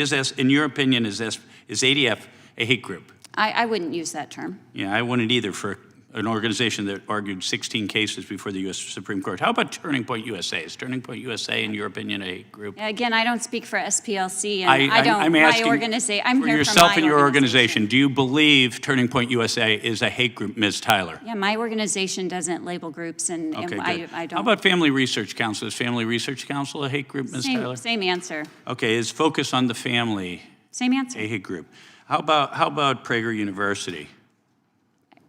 I don't have any of these labels for any of these organizations. Okay, but you talk a lot in here about what constitutes a hate group, and a white supremacist organization. Is Center for Immigration Studies a white supremacist organization? I'm not familiar with that organization. No. And how about Catholics who go to Latin Mass? Are they a hate organization? Are they haters by definition? No. I don't Okay, know. I wouldn't what think so. that is. Yeah, in your written testimony, you said BJC has a consistent record of supporting both the First Amendment's religion clauses, no establishment and free exercise. A little bit later, you said our commitment to religious freedom stems from the historical experience of early Baptists. And you said further that government targeting of nonprofits should be of concern to all Americans. Has your organization or you personally condemned the Biden administration's targeting of Catholics who attend Latin Mass as hate groups? I don't understand the question. Oh, well, the Biden administration, as you may know, the Richmond field office targeted Latin Mass Catholics as a hate group, and their evidence for that was the Southern Poverty Law Center's suggestion that those Catholics were hate groups. I mean, this is your wheelhouse here, right? Religious liberty, government, your testimony, government targeting of nonprofits. Have you or your organization condemned the SPLC and the Biden administration for targeting Latin Mass Catholics? We speak consistently that religion should never be used as a proxy for threat. Okay, thank you. Mr. Perkins, you don't think your organization Focus on our Family Research Council is a hate group? No. Or Turning Point USA or ADF? No, none of those organizations. One of the things we all have in common, none of us advocate violence. And yeah, have any of those organizations, your own, any of the others that I just listed, have they ever committed arson, destroyed a police station, targeted a police officer or ICE agent, maybe even overturned a patrol car? No, we've been the target of violence. But Indeed you never- have. Indeed you have. So how do you explain this list that SPLC has and that, Ms. Tyler, refuses to, answer? She doesn't have an opinion as to whether your organization's a hate group.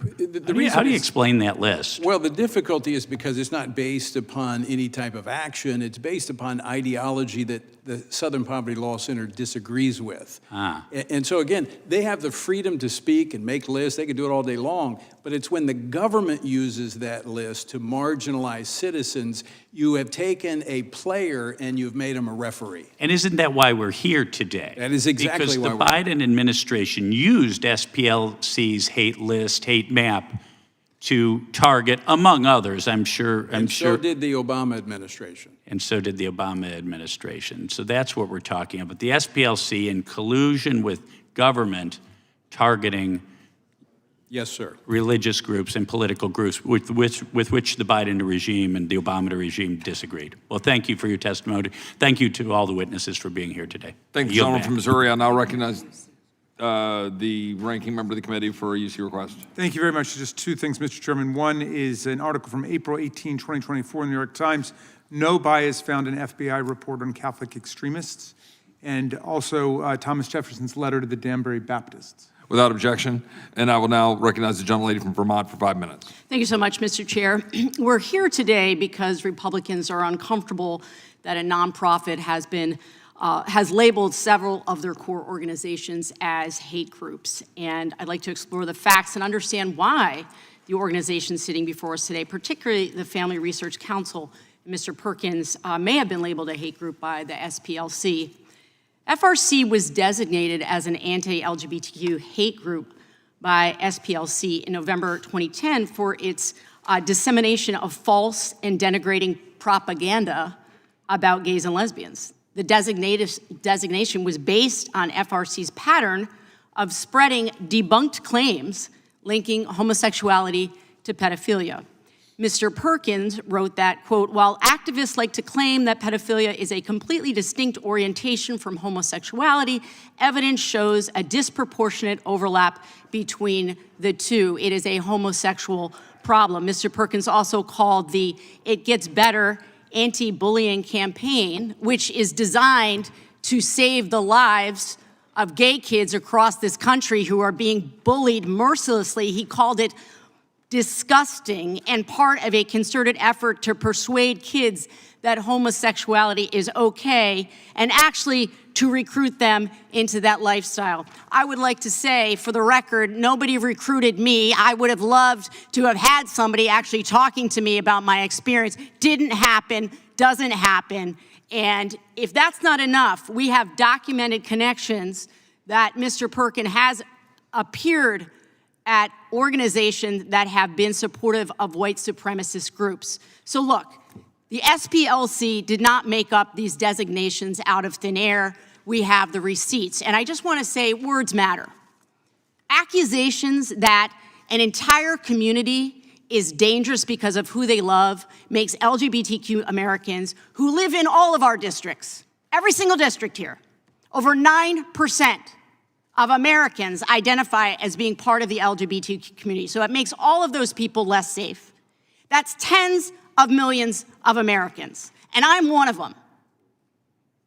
And as far as I know, I'm the only one that I know of on this committee that identifies, as I say, that I know of, because the largest subsection of the LGBT community in this country is the bisexual subset of that organization. So again, that I know of. I'm curious, Mr. Perkins, are you familiar with the app Grindr? With what? The app Grindr. Are you familiar with the app Grindr? No, I'm not. You're not? Okay, well, I'll just say, it's a gay dating app. And I bring it up today because I'm so sick of the hypocrisy coming from the other side of the aisle. Did you know the Grindr app crashed at the RNC convention in Milwaukee? And do you know it crashed again near the Charlie Kirk Memorial? This is no slight to all of those people who were there grieving. I'm just saying, this is the reality. In your own ranks, in your own offices. There are gay Americans who desperately want you to stand up for them. And it is so disheartening over and over again to come into this committee and be told that somehow I don't have a right to be here, and that somehow I am making Americans less safe just by existing, when tens of millions of Americans just want to live their life and be left alone. They want to be left alone. They don't want to have their lives dragged once again in front of this committee. Now, I appreciate your time being here today, but I wish that you would put your energy and focus on actually protecting Americans and not scapegoating individuals who are just trying to live their lives. Ms. Tyler, thank you so much for joining us here today. And we don't have that much time. I needed to get that off my chest. How does scapegoating groups like the LGBT community that I am a part of fit into the authoritarian playbook? Because that is what concerns me. Yeah, scapegoating groups or marginalizing them, using dehumanizing language, that all tries to make an example of one particular group. And it starts often with groups that have the least power in society and then goes from there. And so I think as Americans, we should be about protecting every person in this country and making sure that all of their civil rights and liberties are fully protected. That's right. We need to push back. And I just want to say, Mr. Cipher, I believe it was you who said earlier that the majority of the country stands with you against same-sex marriage. The most recent Gallup poll shows about 70% of this country supports same-sex marriage, and it's been holding steady at that number for quite a long time, and I yield back. I thank the gentlelady from Vermont. I'll now recognize the gentleman from Wisconsin for up to 5 minutes. Thank you. I will note that votes have been called, and I'm going to try to work out what the timetable is to the extent that people want to speed things along. That may help us in our quest to finish before we have to go vote. I'll comment again briefly. The chair pointed out an article in Snopes. No, Trump did not call neo-Nazis and white supremacists very fine people. I would have thought that was so well known by now that the only reason people would say that is they knowingly lied. And I think they should be called out for knowingly lying. Second thing in general, we talk about hate speech or hate crimes. And I think, well, I'm not sure either should be sanctioned outside of the crime itself or outside of the speech itself. Do you, any of the witnesses, we can start with you, Mr. O'Neill, should there be something as hate speech or a sanction against something called hate speech, or should there be crimes with a separate penalty if it's a hate crime as opposed to a crime? I'm not here to testify on the specifics of hate crime law. If you guys have a comment? I believe we should focus on behavior and not ideology and not beliefs. Nobody wants to answer the question. I guess More speech is a good thing. Yeah, hate speech is protected speech in the Constitution, and then also speech that calls out hate speech must be protected. Well, at least you got the most conservative answer, I guess. Okay. Mr. O'Neill, why was SPLC founder Morris Dees fired in 2017? Yeah, it's an interesting thing you bring that up. It was 2019. This is something our friends on the other side of the aisle seem not to remember. I think Mr. Cohen praised Morris Dees, but Morris Dees had long-standing accusations of racial discrimination and sexual harassment. It was in the context of that scandal that he was fired, that Richard Cohen, the long-term president of the SPLC, resigned, and that the SPLC began the process of unionization, which led to accusations of union busting last year and the ouster of their most recent president, Margaret Wong. Okay, so it's accurate to say that I guess you can describe SPLC about 5 years ago as just a big money-making racket. Is that true? I would continue to describe it that way. I mean, not just. It does do a few other things besides falsely defame conservatives and raise money by doing so. But that is the main proposition, value add, if you will, What's their to the endowment? donors. About $700 million, right? What? Their endowment's about $700 million. Yeah, 786 million. Okay.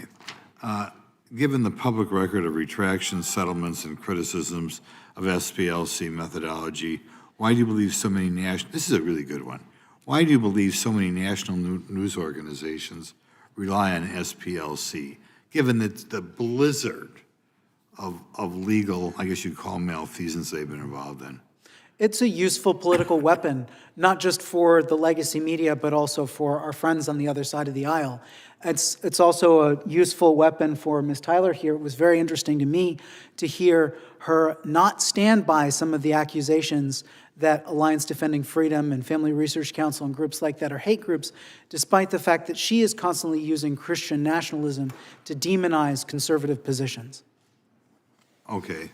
I tell you what, we're running out of time. Why don't we'll give it back to you, Mr. Chairman. You can take the 2 minutes. I will yield the time, if the gentleman's fine, yielding time, and I'll recognize the gentlelady from California.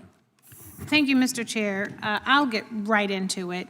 Ms. Tyler, historically, the U.S. government has not targeted conservative groups. It has targeted civil rights organizations like the NAACP, like Dr. King, like the Black Panthers, often labeling them as extremist or dangerous to justify surveilling them. Would the gentlelady pause for 1 second? And I apologize for interrupting her. I'll make up the time. Can I ask the witnesses real quick? We're trying to figure out votes. Votes have been called on the floor. We either are going to have to suspend and come back around 5 o'clock-ish to finish another 20-ish minutes of questions, or we're going to have to somehow truncate it.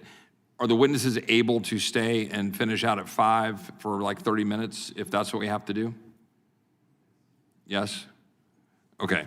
The gentlelady can proceed with her questions, and we'll figure out what we're doing. Okay. Labeling them as extremist or dangerous to justify surveilling and silencing them. So, Ms. Tyler, how does today's rhetoric accusing civil society organizations of weaponization echo those past government abuses used to silence or intimidate civil rights movements? Yeah, I definitely see some historical analogs to what you're speaking of, but I think what we're seeing now is even more extreme. Because we see it, with this congressional hearing, but also with actions from the administration that seek to, again, with a very wide swath, call out anything that falls into their view of being anti-Christianity or anti-capitalism, for instance, or taking what they view to be extreme positions on gender or immigration, that those could be singled out as domestic terrorist organizations with the full freight of the government behind it to prosecute them in some way. Yes, and in fact, Mr. O'Neill said a lot of things, but he did say that SPLC does a few other things. And so I want to talk about some of the few other things that they do, the great work. They have a continuous history of exposing anti-Black violence and white supremacist movements while defending the rights of those targeted by discrimination. In 2024, for example, the SPLC protected the voting rights of more than 3,000 Georgia voters after Cobb County failed to send absentee ballots on time. And in Alabama, the organization stopped an unlawful voter purge that would have stripped more than 3,200 naturalized citizens of their right to vote. So, Ms. Tyler, how do watchdog organizations that track extremism help to safeguard communities, especially those that have been historically targeted by hate groups?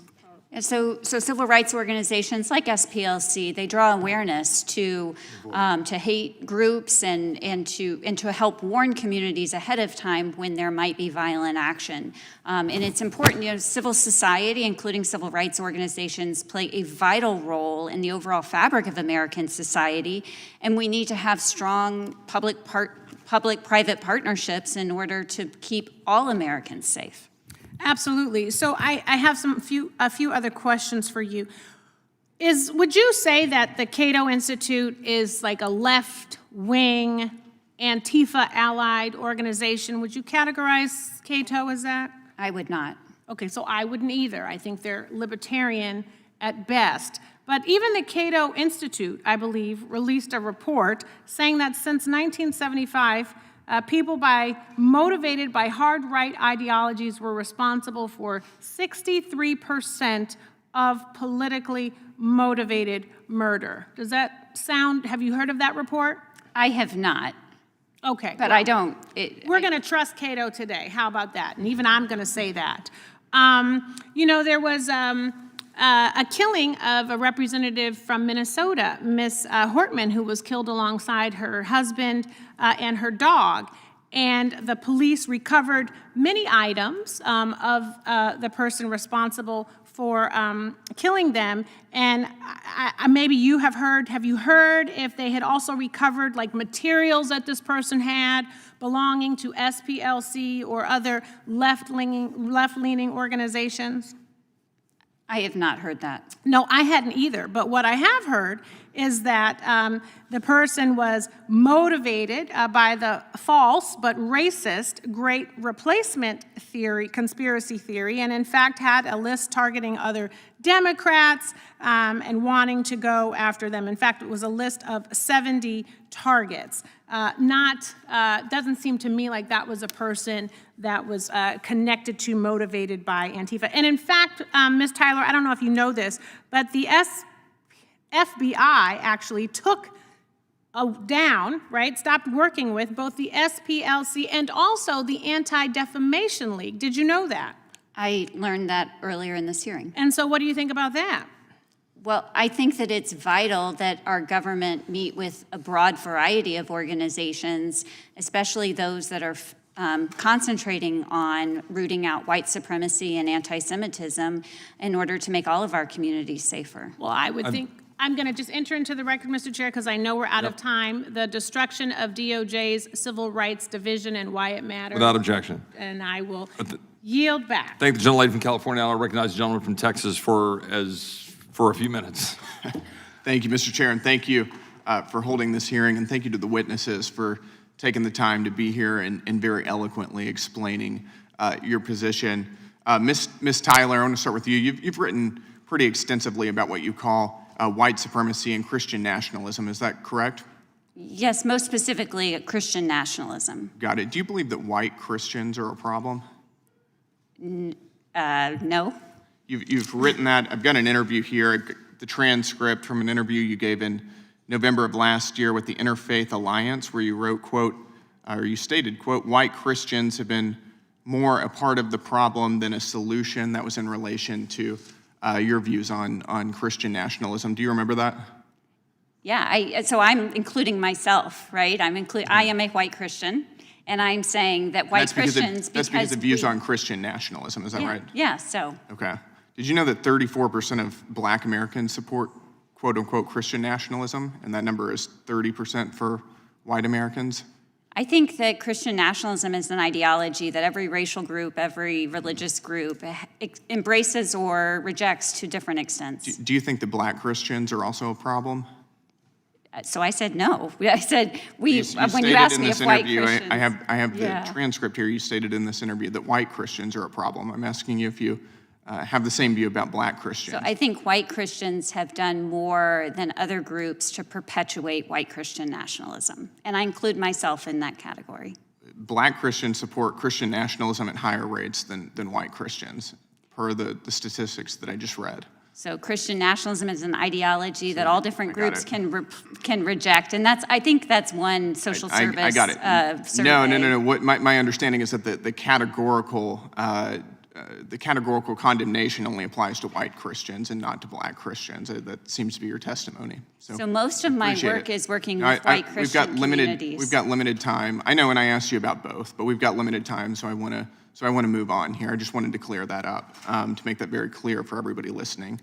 Mr. Cipher, I want to thank you for being here. Has Turning Point USA ever advocated violence against innocent groups? Never. Have they ever harbored, as an institution, harbored racial animus against any group? No. In fact, it was quite the opposite. Charlie would always say, disagreements come to the front. He wanted to talk with those that disagreed. He didn't want to talk to an echo chamber like we find so many places here in D.C. Yep. Mr. Perkins, has Family Research Council ever advocated violence against any other group? No. Have they ever advocated racial animus or any other type of animus against any other group? No, to the opposite. Got it. And Mr. O'Neill, I'll end with you because we're trying to go quickly here. But why do you think that the SPLC labels or has labeled TPUSA and the Family Research Council as hate groups? They're effective organizations on the opposite side of the SPLC on various political and ideological issues. Awesome. Thank you. And since we're out of time, because of votes, I'll yield back, Mr. Chairman. I thank the gentleman from Texas for his indulgence. I'll now recognize the ranking member for as much time as she needs, up to 5 minutes. Okay, thank you. I do think this has been a fascinating hearing in which there have been a number of attacks on a nonprofit civil rights organization which was not called to testify in its own defense. So certainly we've heard a lot of pretty far-reaching and apparently inaccurate statements about that. Ms. Tyler, I do appreciate the perspective you bring about the importance of our First Amendment, particularly with respect to the Establishment Clause and the Free Exercise Clause. The district that I represent in Pennsylvania is the site where William Penn first landed to establish a community based on tolerance, especially for Quakers who were freeing a Christian group who were fleeing persecution in their homelands. You've been asked a number of questions, and you've referenced in your testimony doing work as Christians against Christian nationalism. Why is that important? So I approach this both as a faithful Christian and patriotic American. Mm-hmm. As a Christian, I view Christian nationalism as a form of idolatry that causes us to confuse political and religious authority and to, potentially worship government over God. I also see it as a gross distortion of the teachings of Jesus. Jesus who was all about love, and I think that it turns the gospel of Jesus into a false idol of power. And so as a Christian, I feel a calling to call out Christian nationalism. And as a patriotic American, I view it as a way that we are not being true to our constitutional values of religious freedom for all people. As stated in the First Amendment, that people, regardless of religious identity, should all be equal in this country, and that Christian nationalism betrays that constitutional promise. Thank you. I appreciate that because we've certainly over the course of this hearing heard a variety of opinions on things such as which form of Christianity is the right one or the one that we should be adhering to. We've certainly heard it with respect to the abortion question. There's a variety of opinions on that issue among Christian and other sects. We've seen it increasingly with respect to this administration's immigration policies, that there's a wide variety of policies. And as you suggested, with a loving God who counsels respect for the dignity of all people, we've seen some pretty strong statements from our Catholic hierarchy as well. I do want to enter into the record several I offer for unanimous consent. First of all, the December 15th letter to myself and Chairman Roy from the Leadership Conference condemning this hearing. Without objection. A December 16th letter from the Congressional Black Caucus expressing grave concern about today's hearing targeting the Southern Poverty Law Center. Without objection. An open letter from 3,000 a coalition of 3,000 nonprofit and nonpartisan organizations rejecting presidential attacks on nonprofit organizations. Without objection. And a December 15th, 2025 letter from the National Council of Nonprofits sharing their concern about the subcommittee's hearing today. Without objection. Okay, I would yield back. I thank the gentlelady for her limiting her time. I appreciate the witnesses' patience for coming here. And we were a little late starting. I'm only going to use about a minute here to wrap up with my normal questioning. I think that a lot of the things that we wanted to illuminate have been illuminated. The only thing that I want to just finish here with is, and specifically for you, Mr. Cipher, given the circumstances of what occurred this year in September, is it your considered judgment and the considered judgment of the people that you associate with at TPUSA that the focus by not just the Southern Poverty Law Center, but by those that are trying to designate people for expressing free speech views and expressing their views on biblical principles or other principles that people find objectionable, but labeling that as hate, and specifically SPLC. Do you believe that that created an environment that led to the attack on Charlie? Most definitely. I find it ironic that a civil rights organization is marginalizing over half the country in their viewpoints. On college campuses, what you see is when people celebrate violence, as we saw post-assassination, it shows the sad state of this country. And that means that communication and dialogue is dying. Charlie fought against that. That's why so many people crave to come to his Premier Wrongs. That's why they crave to see him work through those thoughts with disagreeers, because people need to talk for violence to be done away with. Mr. Perkins, you stated earlier that it was your belief that the purpose of this hearing, as I share, was to focus on the extent to which not just the SPLC, but generally, when the government is then utilizing these organizations effectively as a tool to carry out its objectives, that's now a different world. That's not just talking about speech. That has an oversight function for us to understand how that labeling is then having an effect on our legal system, on civil rights in general. Is that correct? It is correct. And to Mr. Cipher's point, as the government elevates that voice and legitimizes that voice, the media takes it and runs with it. The dialogue that we had in this city and then in this nation 15, 20 years ago has ceased, and it does lead to the violence. The best way to stop the violence is to have the conversations and to allow people of differing views to speak, even when you disagree with them. That's what a healthy nation does. The Southern Poverty Law Center is about silencing, not facilitating. Thank you, Mr. Perkins. Out of respect for my colleagues who have shortened their time, I'm going to do the same. I appreciate the witnesses. That concludes today's hearing. We thank the witnesses for appearing before the subcommittee today. Without objection, all members will have 5 legislative days to submit additional written questions for the witnesses or additional materials for the record. And without objection, the hearing is adjourned.